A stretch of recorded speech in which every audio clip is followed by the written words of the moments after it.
Good day, leaders! I'm so happy na magkikita tayo ulit ngayon para ituro sa inyo ang susunod na lesson natin for this week. Pero bago yon, magbalik-aral muna tayo sa mga pinag-aralan natin noong mga nakaraang linggo. In our past lesson, we have learned an arts manager's commitments. Ano-ano yung mga yon? Number 1, commitment to artistic excellence and integrity. Number 2, commitment to bridge artists and publics. Number 3, commitment to be a steward of the arts. Natutunan din natin nung nakaraang linggo ang iba't ibang competencies na dapat ay meron ng isang manager. Naalala mo pa ba? Okay, number 1, tactician. 2, organizer. 3, leader. 4, communicator and networker. Ngayong linggo, lesson 3, tuturo naman natin ang purpose of managing the arts. Let's go!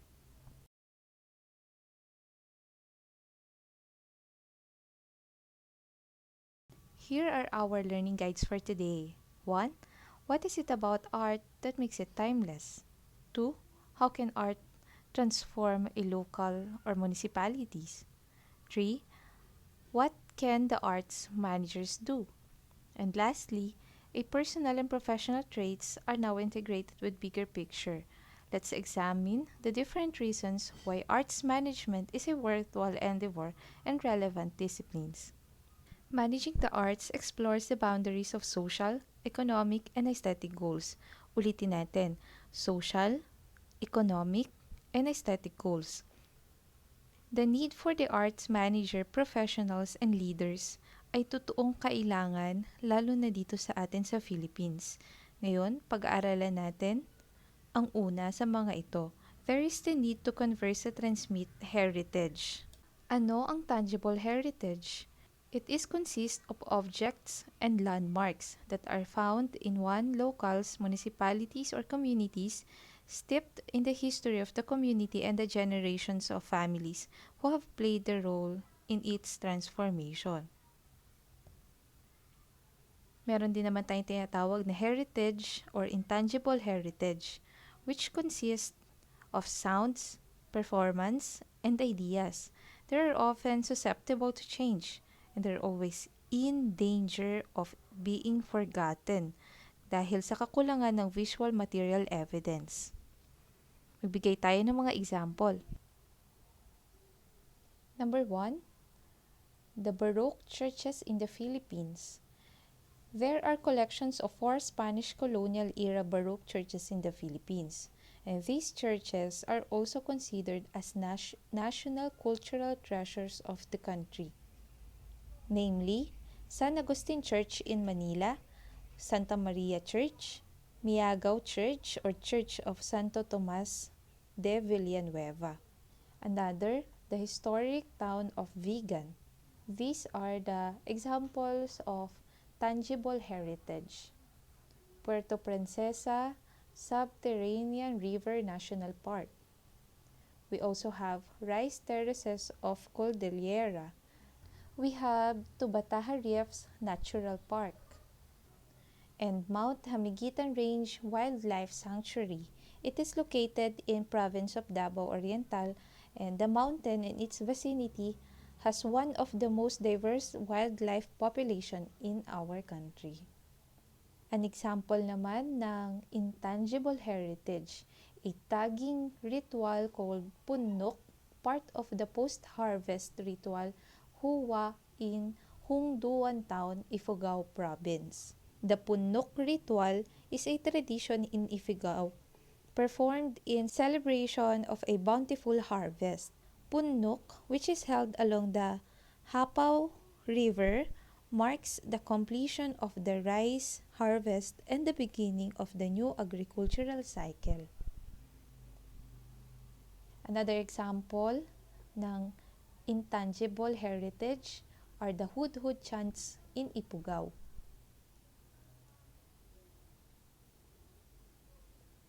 Pakinggan natin yung chant nila.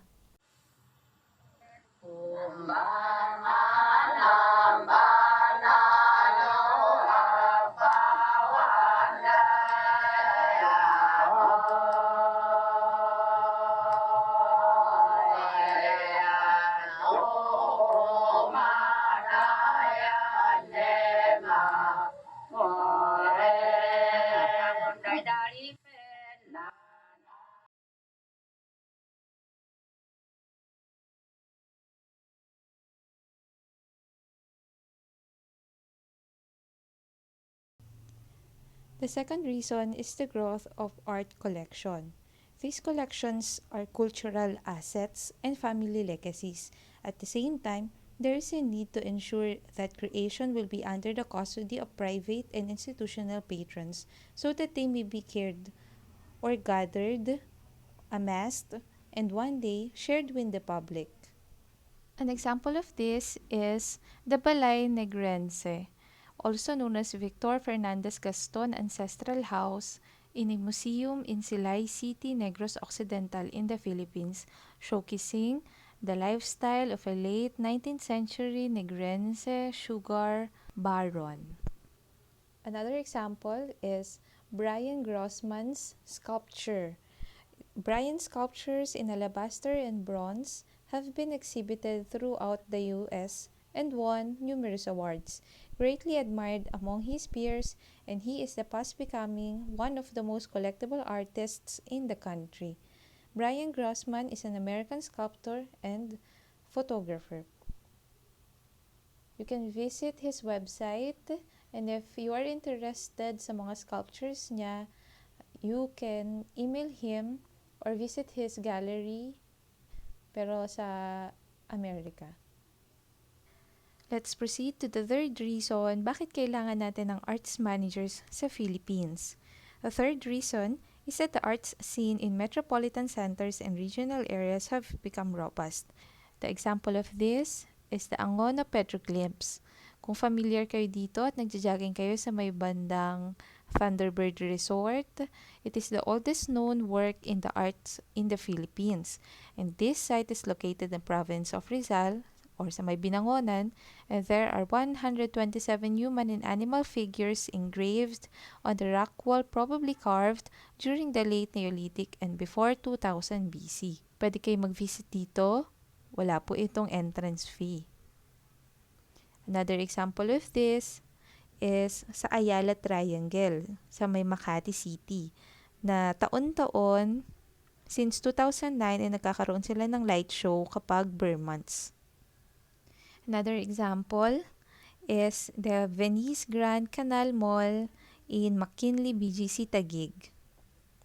There are several institutions that offer courses in fine arts, music, theater, dance, and design. And there are so many talents that need to be nurtured to encourage them to stay in the country or community and be inspired to create and give back. With the growth comes increase in quantity, which does not always indicate quality. It is for the reason that the arts manager must lead stakeholders to insist on quality. And there is also growth of arts organizations that are profit and non-profit in nature. The growth in the creative industry signals how artists cross over to generate a sustainable livelihood for themselves. An example of this is AAP Kababaihan exhibit sa Kanlungan or the Art Association in the Philippines. Ginagawa nila ito para magkaroon sila ng fund and makatulong din sila sa iba. Another example of this is the Metropolitan Museum of Manila in Bangko Sentral ng Pilipinas Complex, Rojas Boulevard, Manila. Another example of non-profit organization is the Art and Objects, a fundraising event to benefit the Museo Pambata Foundation Incorporated is an art sale and auction that gathers artists who personally donated art pieces for this cause. Let's proceed to the three purposes of managing the arts. Number 1 is an art as a human creation. Art will never be superseded by changes in technology. It applies to several kinds of art within a spectrum. And there are art forms created within a community context, and the authorship belongs to the community and is recognized by the community as such. Even if there is an individual behind the creation of the object, the ideas and tradition associated with the work comes from the knowledge transmitted from one generation to another, at ito ang dapat na ingatan at pangalagaan ng isang arts manager. There are a lot of evidence of individual human creativity and one's master of the skills and medium. And these creations are always seen as both individual creation and cultural legacy na dapat nating pahalagahan. An example of this in intangible forms are sung epic, recited poetry, narratives, songs, and the like. Lagi nating tandaan ang mga ito ay in danger of being forgotten. Intangible forms naman, here are some examples include pottery, ceramic, carving, heritage houses, colonial churches, and textiles. On the other hand, there are artworks attributed to the creator. Magbigay tayo ng mga examples. Number 1, painting and sculptures. These meant to be exhibited in institutions, art spaces, and art markets. Another example are also commissioned murals and public structures. Meron ding musical composition, choreographed dance, original plays, and the like. Meron ding artworks that are transmitted across circuits of distribution tulad ng print publications, exhibitions, and performances. These are legitimized by the awards they are received and the support they get from the state institutions and grant-giving bodies. Saan naman natin nakikita o nasi-showcase ang mga human creation or the artworks? Number 1, maaaring makita natin ito malamang sa museums, art galleries, sa performance halls, or the major cultural centers. Pero dahil high school pa lang tayo at hindi tayo masyadong nakakalayo o nakaka-visit sa iba't ibang mga halls, nakikita natin ang art forms or human creation na nagsisimula sa school. Let's proceed to the second purpose of managing the arts. Number 2, we have the creative local. Initiatives in the arts have the potential to transform local or the municipalities or in our community. It generates creativity in the art place. Initiatives in the arts bring people to places. This starts with the chain reaction, and one of the direct beneficiaries is the tourism industry in the community. Although tourists will look for the comfortable accommodations and the state-of-the-art facilities, it is the art-based initiative that give distinctions to the place, or the natural landmarks are often sought along with the adventure package. But this has to be complemented by the presence of art practices in regions or place. Hindi na tayo lalayo. Antipolo. Magbigay tayo ng mga examples ng mga attractive na lugar dito sa atin. Kapag sinabing Antipolo, meron yan ito. Familiar kayo? Tama. Sa Taktak Falls. Ito, alam ko nakapunta na kayo dito. Tama. Pinto Art Museum. And last example, na pinakasikat at dinadayo ng mga tiga-ibang lugar dito sa atin sa Antipolo ay ang Antipolo Cathedral or Our Lady of Peace and Good Voyager. Let's proceed to the last purpose of managing the arts, which is the personal vision.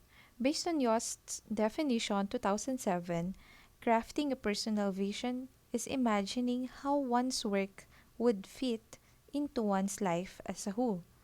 A personal vision is different from having a role model in the arts or imitating famous persons in the art scenes, which shows not only a lack of originality but questionable ethics as well. One's vision in the arts is unique. Lagi nating tandaan, dapat tayong maging unique. It is one's personal journey. This journey may be closer encounter or deeper knowledge about a specific art form or several of them. It can also be one's competencies or skills training na meron ka. It can also be a quantity or quality of relationship built in the art scene over the period of time. Lagi nating tandaan ang 3 commitments in the arts. Napaka-importante nun.